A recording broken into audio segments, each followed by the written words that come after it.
Sophia is a 6-year-old child. She's my daughter, and she has cerebral palsy.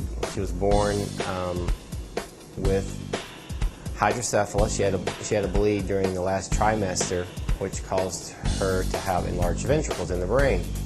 And we were aware of her cerebral palsy or her brain injury prior to birth, so we started researching options for treatment before she was born.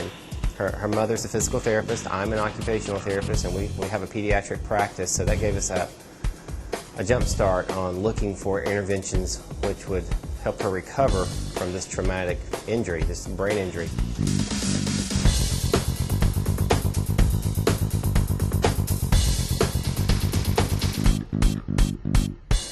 We didn't know a whole lot about hyperbaric oxygen therapy at the time, but we got online like everyone else and began to read about it.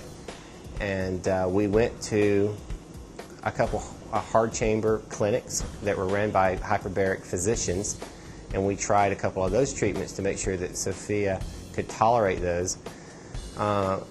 Megan and I, looking at the research, we had to make a decision between, do we want to buy the soft chamber or do we want to go and spend the money for the hard chamber dives.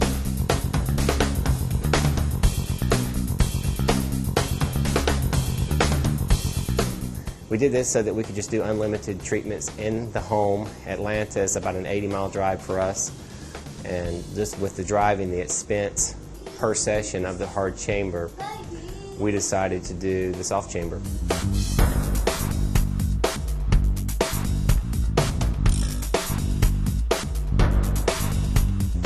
When we talk about hyperbaric oxygen and neurological injuries, and when I say neurological injuries, I'm talking about cerebral palsy, I'm talking about stroke, I'm talking about traumatic brain injury, and any other type of injury which can damage the nervous system or the brain. There's research going both ways. Research generally is moving in the direction of supporting the use of hyperbaric oxygen therapy for people who have injured their brain in any way.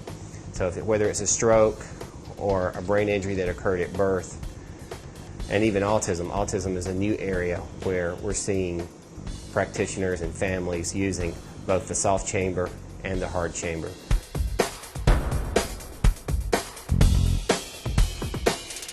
As you can imagine, when Sophia and I first started using this chamber, it was scary, and she cried. It took us about 20 sessions before she really got comfortable getting in here.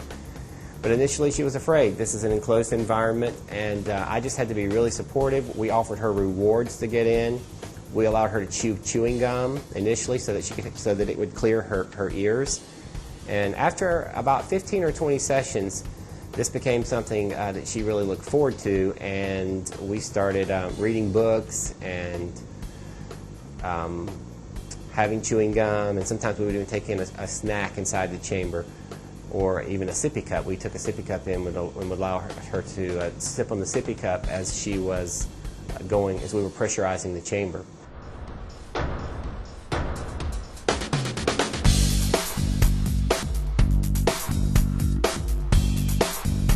Sophia's mother and I really feel that this hyperbaric chamber has been a crucial part of her rehabilitation program. Her program is intense, and it involves a lot of different therapies. We do suit therapy. We do a lot of nutritional interventions. We have a completely organic diet. We do a few nutritional supplements, and we do a really intense sensory diet. But this was definitely core for her recovery. She's had a spectacular recovery that medical science can understand. And, did the 600 hyperbaric oxygen treatments do it? I mean, we did a lot of other therapies besides this, a lot of nutritional interventions from around the world. And so we can't prove that, but all I know is that her mother and I would not want to, if we had to go back, the only thing that we would do different is start the treatments earlier.